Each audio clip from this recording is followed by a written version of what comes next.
Mbote na bino banso zwili baku ya kolanda émission na bino bolingi mingi na kombo ya Limbola yambala oyo tozo yamba pona bino moye politique oyo to bengi honorable Willy Mishiki et azali président ya Union nationale des nationalistes UNANA azali pe moko ya bakambi to membre ya conférence de président ya AFDCA oye kambami na ndeko Bahati Lukwebo.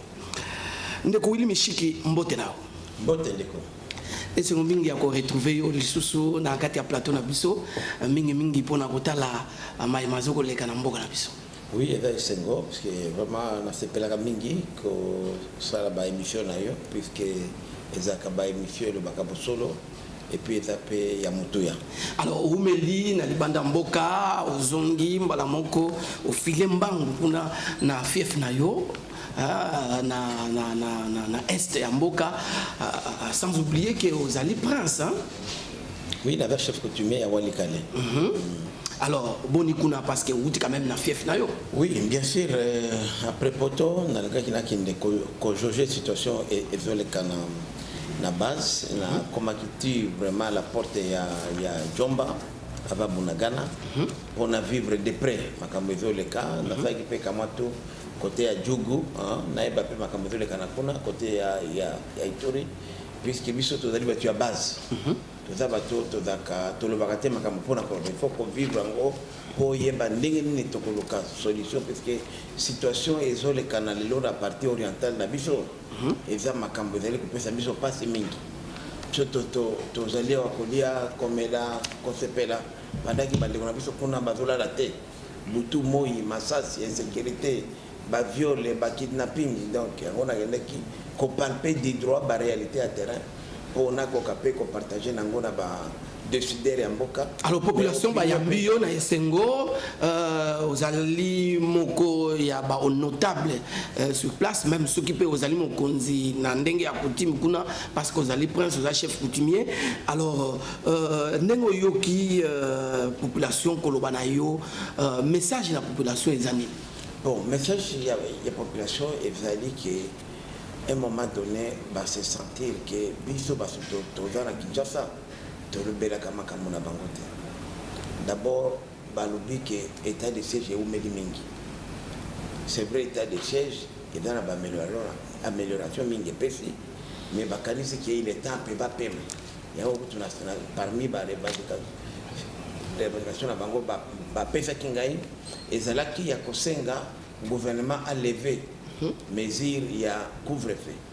Na sepeli que premier ministre a dit voyage na par rapport au topesa qui a accédé na demande de banamboka à lever couvre-feu na Nord Kivu na Sud Kivu puisque depuis ba levaka couvre-feu a na Kinshasa na ba partie mususu ya Congo mais na ba territoire sous état de siège et va qui levé.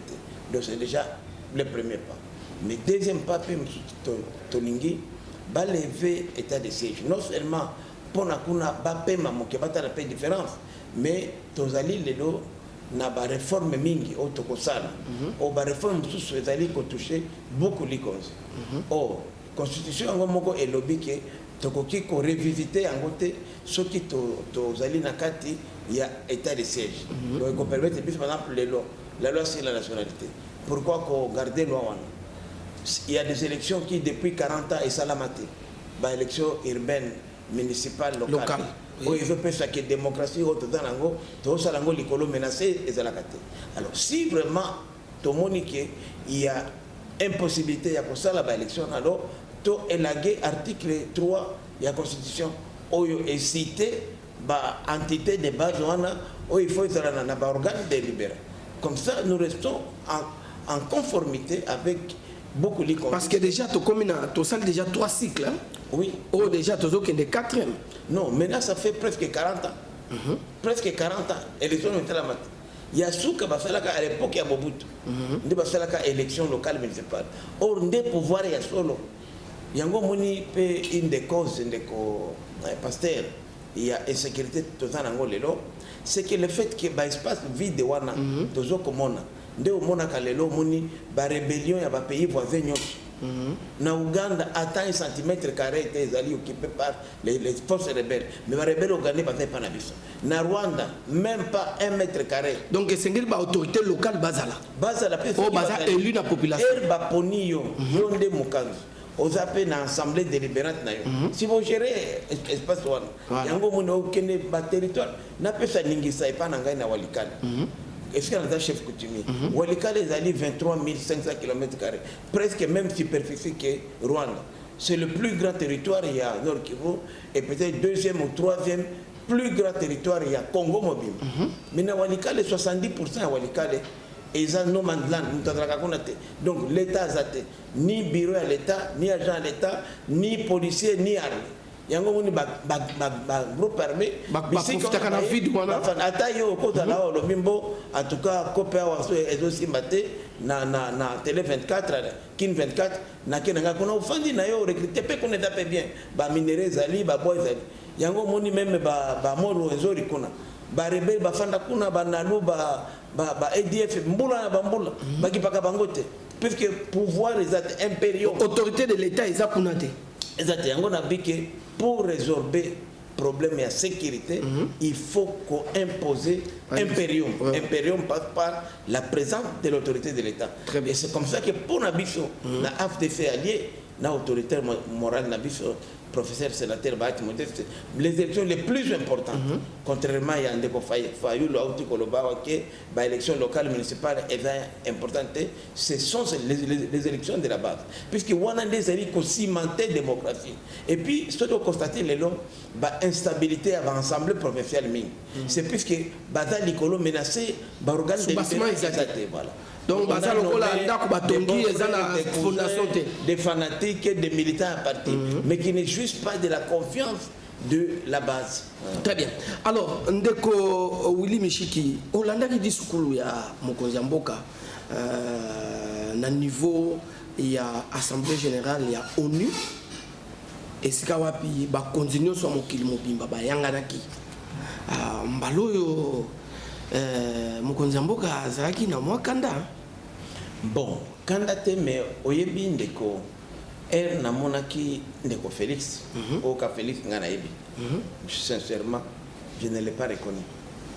J'ai senti en lui un Lumumba, Patrice, ressuscité. Ah bon? Oyebi ndeko ba chef d'état mingi, bazana courage wana te. N'était pas Kadhafi, Saddam Hussein, Koloba, tout ce que les gens chuchotent. La preuve, aucun de ses prédécesseurs a eu courage. Qu'au citer les chats par son nom, il a appelé plusieurs fois les Rwandais à parler de M23, à lobby un complot international. Et puis il n'a pas utilisé la langue du bois, à lobby pour naïe. Normalement, na accord de siège dans l'Angola Monisco. Il fallait qu'on renouvelle en 2024. Alors, à Boy, comme en 2024. Avant l'élection en 2023, Monisco il faut qu'elle. Après ces raisons, notre partenaire politique, le professeur sénateur Bahati Modeste, qu'on a accusé ici, et à Dansan, que non, Yende, à Bengi, à Blobi, Batou, Monisco, Monisco dégage. Le loyo, c'est l'affaire de tout le monde. Yango, c'est pas na Est. Félix Tshisekedi, c'est un oin dédié. Oui, puis Jésus est à Botama. À Botama, mais à Botama, Bango, Bamona qui était. Mais ce n'est qu'après. Ah, oui, avec une zambe. Donc, Félix, c'est un oin dédié. Et c'est quelqu'un par exemple, Maïmaï. En fait, les gens ont abusé des noms de Maïmaï. Mais en réalité, Maïmaï sont des patriotes. Et Bisso Maïmaï, ils bandent la bande de dehors avec Moulele. Mais tout le monde sait François Hollande a combien on a occasion il y a ouverture il y a hôpital il y a hôpital il y a Ndekonabiso Denis Mukwege lobby que c'est difficile ya ko longola Monisco pour vide wana ekotika la eko créer pendant insécurité le sous makas ndeko justement les loyo to lobby to zali victime il y a complot international. Mais une communauté internationale, c'est qui? C'est la France, non? C'est la France, les États-Unis, la Grande-Bretagne. Des communautés internationales, des Bango Wana. C'est eux qui ont tenu à monitorer. Comment expliquer que numéro 1, il y a les Nations Unies, Antonio Guterres, il y a une incapacité. Il y a qu'à faire face à la puissance de faire le mouvement terroriste M23. Nations Unies ont dit France Azali, États-Unis Azali, Chine Azali, et Russie, Corée du Nord, les grandes puissances. Baza incapable. Alors, donc maintenant, qui va Bazui en côté, Bazui n'a pas planète Mars, planète peut-être Jupiter, puisque la planète Terre, la puissance de la Kango Minduki. Nous avons usine nini armement. Oyo ba M23 bakilozo minduki oyo Amérique za nangote et États-Unis nani Russie za nangote France et Kosovo. Donc c'est pour dire la vérité que nous sommes victimes et puis Mutuwana Hollande aye il fait partie la preuve les lots. Président il y a commission il y a conseil de sécurité il y a Nations Unies. C'est la France et donc la présidence tournante alternative. Un des pays membre permanent, il n'y a que 5 à président.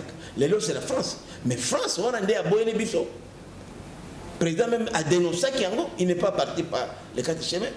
A dénoncé pourquoi Bino Bozo était en embargo. C'est un embargo voilé. Ceux qui l'ont Tolubimbo, Tolingito, Ozoamindoki, pour te sécuriser peut-être la partie est, comme les Nations Unies. Avec autorisation. Par contre, les Rwanda, Ouganda, ils peuvent commander comme Balingi. D'ailleurs, Ouganda a une usine. Il y a armement. Ouganda a produit Mindo qui est pas là. Il y a un azur baboy. Est-ce que devrions-nous toujours croire dans Batouana? Donnez Mukwege dans la corrigation, donnez Mukwege à un hôpital, à Tonga même dispensaire. C'est l'hôpital public de l'État. Oyo Bapesa ONG, il y a Denis Mukwege à gérer. C'est l'État qui a ton hôpital. La preuve, l'administrateur gestionnaire il y a hôpital. C'est l'acteur ministre il y a des inauguré infrastructure et ça la musique. Inauguré, c'est un bloc opératoire. On a créé un institut de chirurgie spécialisé pour la babase. Alors parmi les gens qui ont contribué à la mobilisation et à la fond, il y a Hollande, M. Hollande. Non, même après. Oui. C'est fait après. Okay. Il y a toujours les philanthropiques, il y a un Denis, a invité Moutouana. Mais Moutouana, il est dans les complots. Adam Munguna. Bangonde va salir veto contre Bisso. C'est pourquoi nous avons le Banaboué. Tous les réalistes. Ce n'est pas question que la sonité que tu es communiste. Non, moi je suis de droite. Je suis conservateur dans mon sang. Mais je vous dis aujourd'hui, nous avons besoin d'ouvrir notre pays vers la Russie, vers la Chine, des pays qui nous soutiennent. Puisqu'au Conseil de sécurité, ce sont les pays qui nous ont soutenus. Parmi les 5 membres permanents, je ne peux pas parler des autres pays, Norvège et Kosovo, qui sont non permanents, mais je veux vous dire que les États-Unis, la France et l'Angleterre ne sont pas nos amis. C'est ceux qui ont imposé un veto contre la RDC. Nous avons tout un rapport Oyo Bango Moko Bafenga, les groupes d'experts, Bakiti, Batamboli, ils ont apporté des preuves accablantes impliquant certaines puissances qui opérerait ici. Mais justement, pour nous relancer, il y a un président qui nous a même na niveau na secrétaire général à ONU et il y a un rapport à ça la photocopie à Kabolela Batunius. Est-ce que ça moi qu'on manquait respecter parce qu'on suppose que Batunius soit bien déjà. Non, c'est une situation il y a ras-le-bol et ça a montré la complicité aux alliés au niveau international. Bino moko bosengi rapport toza awa na kin 24 nani initiateur ou peut-être déjà le bimbo auditer ça la ma awa basa l'audit pesi rapport alingi ko examiner en côté ça n'a pas de sens puisque le groupe d'experts a un mandat une mission à bonne idée ngana mona ki mission na bango signé par le secrétaire général des Nations Unies Antonio Guterres va faire ce rapport, mais soumettre en puisque aujourd'hui les résolutions du Conseil de sécurité des Nations Unies s'imposent aux États membres et ont une force de loi. Donc ce que les lois nationales à lobby boy mon cas côté de sécurité attaque aux armes il faut salam à moins que veto dans l'un des pays membres permanents.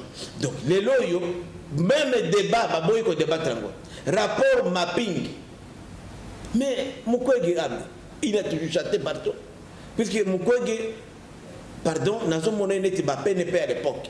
Moi, je suis indépendant. Dans la partie, je suis jeune. PNP, dans une partie, il y a des Congolais, mais Mindele va faire Congo. Il faut indépendance, c'est ça, madame. Mais dans l'élection, il y a des députés de mon côté. Dans la première élection, il y a PNP à Bimaka. Donc, ce sont les gens qui défendent des patins. Dans le temps où il y a indépendance. Indépendance, oui. Ce sont des patins. Mais dans l'histoire, même dans l'histoire, mais ce sont des patins. Batoyo, baza en Afrique, mais bazo défendre. Ba vie, ba intérêt à Mindele. Et ça c'est très grave. Moi je les traite comme des traîtres. Je m'excuse. Je les traite comme des traîtres. Puisque Moutulelo avec opinion aux Lelo. Chef de l'État Landiango après président Sénat. À lobby.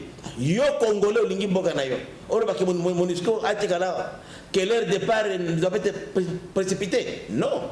La réalité, ceux qui n'ont pas pu faire dans les 23 ans. Est-ce que le c'est comme Nazo va pouvoir l'opposition. 18 ans, impérium total. 18 ans, vous savez le côté. Attends, 50 ans, vous savez mais c'est quand même un peu méchant de votre côté. Il y a le côté parce que les lots, Moni, Fatiaye, Atongi, Nino, Basso de Mouton, Licolo, Boulevard, Joseph Kabila, Sali. On boni au Kolobaki, le côté 18 ans. Mais dès Nazo, Moussala a 18 ans. Ce que tu as dit, c'est largement négatif. Tu vois, on a un budget d'État. Budget d'État, Félix a eu pouvoir. Le budget était à moins de 5 milliards. 3 ans après les lots, tu as 14 milliards, presque 15 milliards. Et triplé. Comment expliquer ça? Même production à minerai, année passée, cacao, FCC cash il y a 2 ans. C'était cuivre, 700 000 déclarés. Mais le problème est que Bango Bazala qui est beaucoup plus réaliste, je me souviens en tant que Kamba que budget au Basalaki, Zalaki, Lucoloto, il fallait qu'on revoie Yango pour que soit réaliste. Voilà. C'est qu'on a fait que bas diminuer Yango. Voilà. Parce que Bango Bazala réaliste. Basalaki réaliste. Yango Nazoloba. Mais budget Oyo, tout ça, Oyo, budget à Sama Lukonde.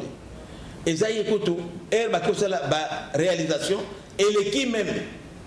Budget, ce que tu as dit, Mossolo va mobiliser en 2022 Oyo et l'équipe prévision budgétaire. Puisque les budgets, par contre, Bango, ils mettaient des budgets imaginaires. Yango FMI, Bango, mais comment? Bokitsango, vous êtes des aventuriers, parce qu'il ne faut pas que la recette, il faut que la recette dans l'icolo, il y a des dépenses. Alors, comme on a que c'est pourquoi ici, vous voyez qu'on n'est pas de pli. Depuis Fatih a commis, on n'est pas de pli des budgets rectificatifs.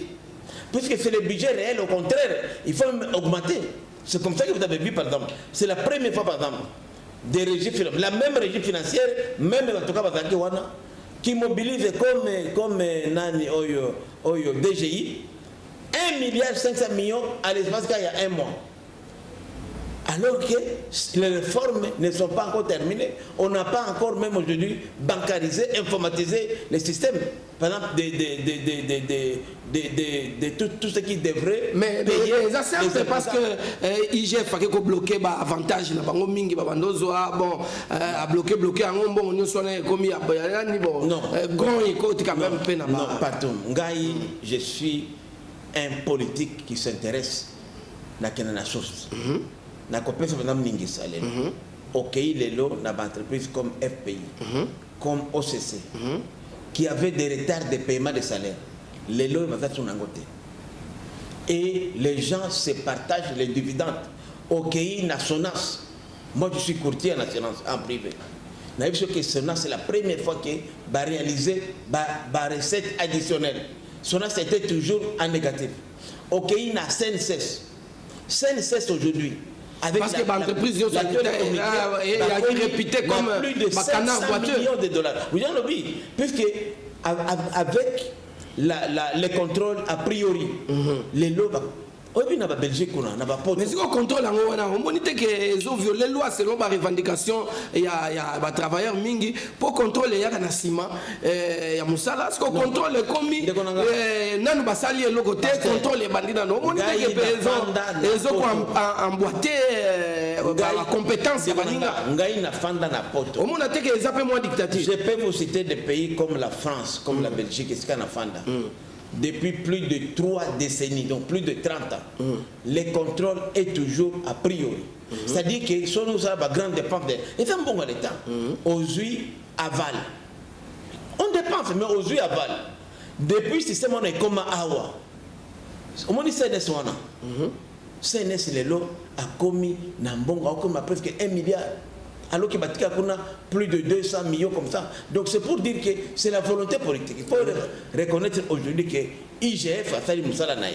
Et ça c'est la volonté d'un homme qui s'appelle Félix Tshisekedi. Alors tous on a ma sécurité pour one ezaki moi parenthèse tout le monde est quand même na Souka Milulu rencontre ya Fati Kagame na médiation ya Ndeko Macron. Alors il y a quand même des choses qui sont dites là-bas aux informations. D'abord, je sais qu'avant chef de l'État à Kendena, à New York, Macron avait exprimé le vœu d'Yakukuta Sabangon. Mais nous, étant dessus, dans la médiation antérieure, notamment à Nairobi, à Luanda, nous étions méfiants. Alors, Macron, après avoir entendu le discours interpellateur, comme il m'a dit, Solingi Mouibi, Ndoki, alors qu'à sauter, Belelaye, et le président Beleri Bandoki Wana, Macron s'est senti lui-même coupable. Dans le dîner qui organisé dans la Maison Blanche, à l'ici, à l'anniversaire, il a joué les deux chefs d'État à Benibang. Au Comore, même la photo de la famille, si vous observez bien, la photo officielle. Azui Kagame boy na loboko boy. Angazo appelle Félix Aboy. Habité, yo zan de vous Azui boy. Comme c'était pas aventuré mais avec courage Azui boy. Alors qu'il voulait le prendre les deux comme ça pour dire initialement non. Moi je ne vais pas m'unir avec parce que yo na Kagame bozan de la moko. C'est significatif. C'est pour dire que nous ne croyons pas et il n'y avait rien qui était dit, il s'était seulement il était convenu que Bakozala en contact. Mais à l'issue de ça, il n'y a pas eu de réunion, il n'y a pas eu même comme ce qu'on appelle une déclaration. Il faut que troupe il y a M23 se retire. Mais aussi, tout ça, déjà, l'accord de Luanda est là, est clair. Rwanda a signé. Dans l'accord de Luanda, il est dit, c'est l'effet immédiat, retour sans condition de M23 à leur position initiale. Et c'est la matière. Depuis l'accord à Luanda, c'est la matière. C'est pour dire que maintenant aujourd'hui, qu'est-ce que Macron va apporter de nouveau? Lui-même, il est incapable. Il y a qu'à inscrire rapport mapping à l'ordre du jour. Il y a qu'à inscrire rapport, il y a commission, il y a experts, il y a Nations Unies, Bangomongo Batindaki. Quelle fois nous pouvons encore accorder? Alors, maintenant sur terrain, tout le monde est force à Afrique de l'Est, ici est commis, mais le Gomoko, ils ont opinion que force on est agiste défensive, et la force moko offensivité, mais au monde a été que ça a net kaka habiller, déshabiller Saint-Jean pour habiller Saint-Paul parce que celui baillé et que baillé barrière, bon beaucoup mais tous ont attaqué bangote pour que baye bakobima siko tokosuka ndengeni. Normalement na résolution il y a conclave, il y a ba chef d'état et de gouvernement, il y a ba état et Afrique de l'Est.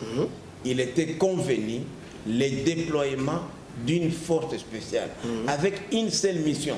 Mibalete moko contrairement à MONUSCO qu'on désarmer les groupes armés réfractaires au processus de Nairobi. M23 est réfractaire à ce processus-là. Il n'y a même pas de décision.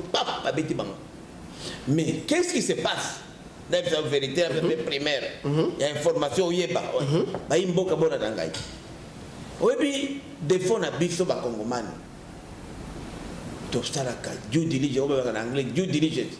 Ma investigation, mais qui quoi, président, oui, c'est là qui cala. l'ancien président Uhuru Kenyatta. Il était animé de bonne foi. C'est comme ça que Bisso Tondimaki, comme il était neutre, Topéfi commandement il y a des troupes na Kenya. Malheureusement, à mi-chemin avant déploiement, il y a force, le président qui a pris les fonctions maintenant, Ruto, il est de père et de mère Tutsi. Il est d'origine rwandaise. Ruto depuis 18 ans. Je vous informe, il est d'origine rwandaise. Donc, ne croyez pas qu'on utilise contre l'intérêt rwandais. Ça, c'est la vérité. Je vous dis pas, ce qui n'était pas le cas avec Kenyatta qui est Kikuyu. C'était bien. Maintenant, il y a un moni que les troupes il y a Kenya qui auront le commandement conjointement avec les FARDC. Il était prévu à Bunagana, de l'Ouganda à Bunagana. Le chef de l'État peut annoncer que non, pas question de Bunagana. Beaucoup de Ishash. Ishash, en fait, c'est la frontière qui est à peu près à 40 km de Bunagana. D'ailleurs, toutes les activités de Bunagana ont été déplacées vers Ishash. Bakoti la Bunagana, Bakoti Tikiwanja Ruchuru. Balobi Fiko, non, commandement est changé. Comme on nous a demandé de donner la chance à la paix, et comme une force tampon. Et ça, c'est très dangereux. Puisque force tampon, mes frères et sœurs, Boyo Kangayi, ça nous amène vers la balkanisation. Puisque on a bâti libé la côté kuna. Bien sûr, c'est dangereux. Ce que nous faisions, c'était ça. Nous avons érigé un mur pour empêcher Bango Bango. Parce que l'objectif de M23 n'était pas d'occuper Bunagana. Il n'y a aucune activité à Bunagana, à part les postes frontaliers. À Jomba non plus, il n'y a rien. Les activités M23 lorgnaient d'occuper les villes comme Goma, Bukavu, Ruchuru, Butembo, Beni, où il y a quelque chose. Pour dire comme moi, tu mets ta coque, idéologie, ma famille n'a vu rien, si 3 mois, ils sont confinés. Alors, mais finalement, ils ont essayé plus de fois qu'on briser. Donc, ce qu'ils viennent faire, on n'a pas besoin de. Si East African Community Forces serait une force de tampon, alors le président qui a signé l'accord ici, il a signé l'accord ici, à la cité de l'Union africaine, j'étais présent. Où c'était une force d'attaque et de neutralisation. Si c'est ça, alors on n'a pas besoin qu'on revisite encore l'accord, comme dans Bandeli. Ou si le Kenya, c'est ça la vision, qu'on change le commandement. Puisque dans Bakabodi Bango, les Burundais vont rester au Sud Kivu, Baza déjà déployé, et il y a des rebelles burundais, FNL et consorts au Sud Kivu, dans le plateau de Minembe. Ça les arrange de rester là-bas. Au Nord Kivu, et sur la ligne de front de Bunagana, on aura les Ougandais qui ont déjà des troupes ici. Ils ne vont pas amener d'autres, ce sont les mêmes qui sont ici. Les Tanzaniens, ils ont pris leur contingent militaire à Longoli Bango, puisqu'ils ne faisaient plus rien là-bas. Et c'est très bon, puisque Baza a guéri. Ils se sont déjà battus contre les M23 il y a 10 ans. Rappelez-vous, de fer M23 à Tchandjou, Nani, Tchengerero, Djomba. C'était avec l'appui de la brigade internationale de la Tanzanie, sous l'emblème évidemment des Nations Unies. Pour moi, comme Kababandi Boye, président on a changé, tout changé commandement, ou soit la force on est là-bas. Puisque moi j'ai dit et j'ai toujours dit à mes compatriotes, qu'aucanisateur qui est étranger à quoi qu'on pour na biso. Justement, finalement tu reçois biso mokonde to kobundela ekolo na biso. Mais toujours parce que chef de l'État a belé na niveau au niveau pour que lever embargo, mais jusque là il faut le bing munene, il faut aussi aussi na déficit, il y a côté il y a diplomatie na pesa ningi samoko toza na ba ex combattant bazaki kobonde pa na biso ba commis de fait groupe Moko et na Rwanda, na Ouganda. Vous pouvez comprendre que les ambassades le plus dégarnies, le plus pauvres, c'est des ambassades là. D'abord, l'ambassade de Rwanda, c'est grave. Depuis plus de 7 ans, on n'a pas d'ambassadeur. Le dernier ambassadeur là-bas, c'est Maître Koulou, qui est la Cour constitutionnelle. Est-ce que vous vous rendez compte, un pays comme ça, avec des enjeux importants, nous n'avons même pas une ambassade. Quand je parle d'une ambassade, ce n'est pas seulement l'ambassadeur. Il y a ce qu'on appelle les services secrets, à l'extérieur. Nous avons l'attaché militaire. Ce sont ceux-là qui devraient voir tous les mouvements. Tout le monde M23 en Mouragan. Mais c'est grave. C'est très grave pour les services de renseignement. Donc on n'a pas fait le travail, ces gens-là. Moi j'ai fréquenté Rwanda, Ouganda, Réguléba. Je les voyais tous les après c'est bien. Ça même qui est passé, c'est comme ça que nous nous sommes réveillés. Ils ont eu l'état de s'organiser, d'acquérir des équipements militaires au vu ici du pouvoir public. Alors que les ambassades sont là. Les premiers agents, les premiers listes, moi j'ai dit toujours, les ambassades les plus importantes sont les 9 ambassades qui entourent. Parce que Munguna, en fait, la biso était sans passer par là. Malheureusement, il n'y a pas de biso sur les ambassades les moins importantes. Qui est important d'avoir un ambassadeur important en France, en Belgique, dans les Nations Unies? Qu'est-ce qu'il faut foutre? Peut-être les Nations Unies pour le lobbying international. Mais dans l'Espagne, dans Chine, c'est la folie. Donc, il faut repenser diplomatie. Qu'est-ce que nous avons besoin, nous? Nous sommes un État fragile, convoité. Alors, on ne peut pas nous pénétrer sans passer par les pays voisins. Bien, alors, il y a mon amboka, aux appels à Kouéwana. Ce qui est là, au conseil à chef de l'État pour finalement récupérer Kimia, Pebanamboga Bazana Kimia, au Kolobani. Malheureusement, le conseil n'a pas ça, il a secret d'État. Ceux qui n'ont pas ça, mais moi, Willy Michik, Naibifio, n'a pas de solution. Moins de 15 jours. Mais il y a un pouvoir, il y a un membre de l'Union sacrée. Pour la l'unité, il y a des propositions. L'Union sacrée est un panier grave de Konanga. L'Union sacrée, il n'y a pas de cohésion. Il y a des choses qui sont en train de faire. La solution est en train de tu peux imaginer.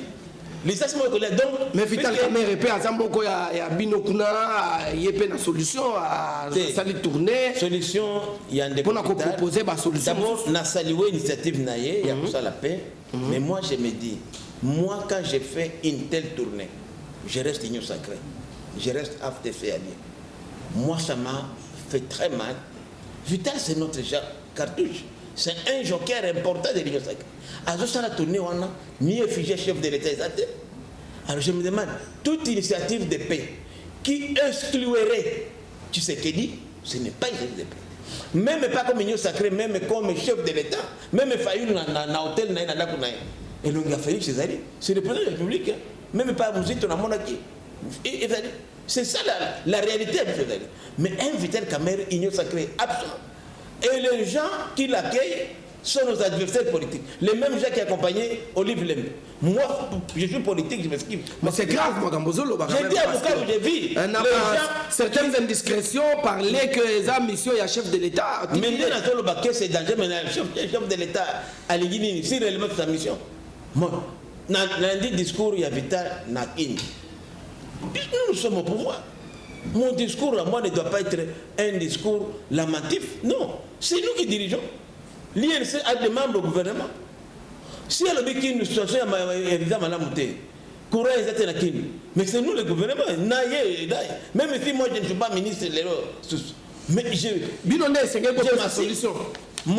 mon regroupement AFDC allié est au gouvernement. Je suis comptable des passifs et d'actifs du gouvernement actuel. Nous sommes ensemble, non, Tozana Kati.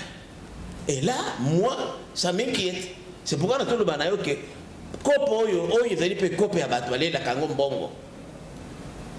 moi, je me rappelle à Goma, les commerçants vont ah, parce que l'excellence, ils vont ah, pépé. Ceux qui sont mes années dans bien pour tous les clients, mingi, hôtel, tous les bon mingi, yakawa, marché belé.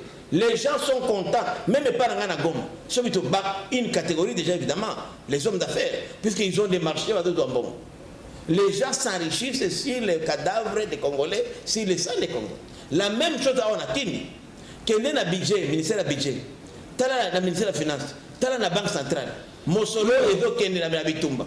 Mais ce sont des millions de dollars. Très bien. Et il y a des gens qui en profitent évidemment, qui ne voudraient pas que Bitumba ici là. Puisque l'insécurité les rend riches, malheureusement. Voilà, donc pour Nayo, Vital Kamerhe Pater, comme Mangana na lobby Vital Kamerhe a traité. Mais na conseiller de Vital Kamerhe, Vital Ayebi, c'est mon pote, Vital c'est mon pote, mon frère. Vraiment, je ne vais pas dire les choses que j'ai fait avec Vital. Très peu d'amis. En une minute, parce qu'il faut donc je conseille à Vital Alata et Tokana Tenina il y a une sacrée. Surtout lui qui a été directeur de campagne du chef de l'État. Et il est du cash. Mais lui, ce n'est pas normal qu'un Vital parle de la paix, ne cite pas le nom de ce qu'il dit. Nous sommes dans une campagne, période de pré-campagne, préélectorale. Même Olive Lembe, elle-même, il y a 2 ans, elle a fait la tournée là-bas, quand Vital était en prison. Elle disait ceci. Toko voté en 2023, Mouchagoule, Kabila, Amamutu wa Kabila. Bobo na Kabila Moutunaye, pour Vital Alma en prison. Olive Lembe disait ça, en plein air. 2 ans. Si vous voulez dire maintenant, les discours pré-campagne, qui va vous taxer de quoi? Puisque Olive Lembe pourrait être candidate demain aux élections présidentielles. Déjà 2 ans, il disait ça. Et vous voyez un animal politique d'envergure de Kabere n'est pas parler des élections, qui est un enjeu important, n'est pas parler de son partenaire, tout ce qu'il dit. Moi, ça m'inquiète, personnellement. Ça m'inquiète. J'ai dit à Vital, non, il faut rectifier. Ou demander, présenter les esquisses. C'est pas normal. Merci. Parce que le bel élection dans une année pratiquement.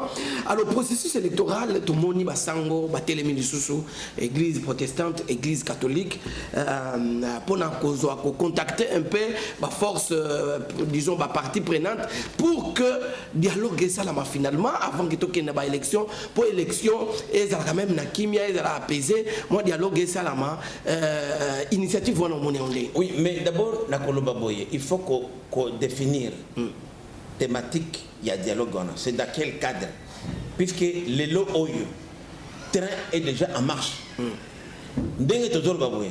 La carte d'électeur biométrique infalsifiable.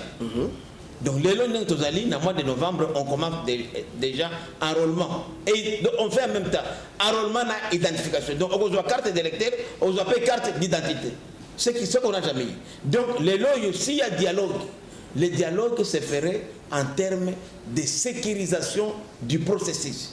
Puisque lorsqu'il y a dialogue, la CENI a déjà défini les cadres de consultation avec les partis politiques. Samedi passé, on était au Palais du Peuple. Nous, les politiques, nous avons été briefés sur tout ce que la CENI est en train de faire. Nous avons donné notre point de vue. D'ailleurs, j'étais parmi les intervenants pour le compte des partis politiques. Il y a aussi les cadres de concertation CENI, société civile. Alors, s'il y a de dialogue, c'est dans ces cadres-là qu'on doit faire.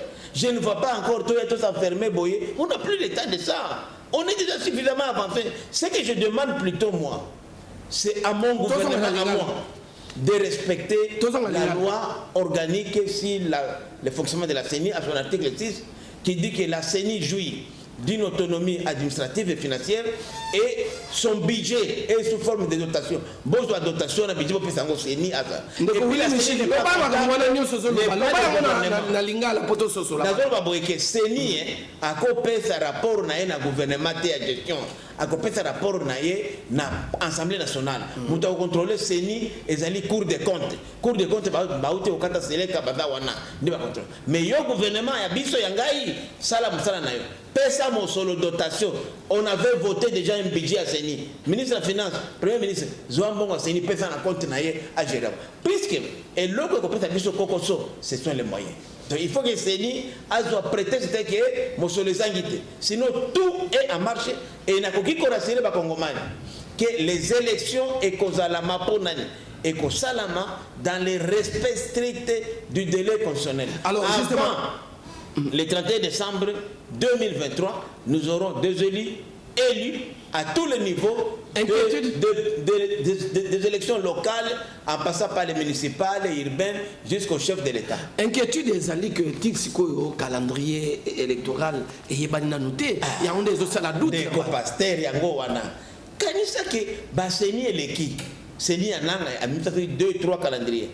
Il y a Malumalu 4 calendriers. Il y a Mulunda 3 calendriers. Est-ce qu'on a besoin de calendriers fantaisistes? C'est la première fois dans Mboka Oyo.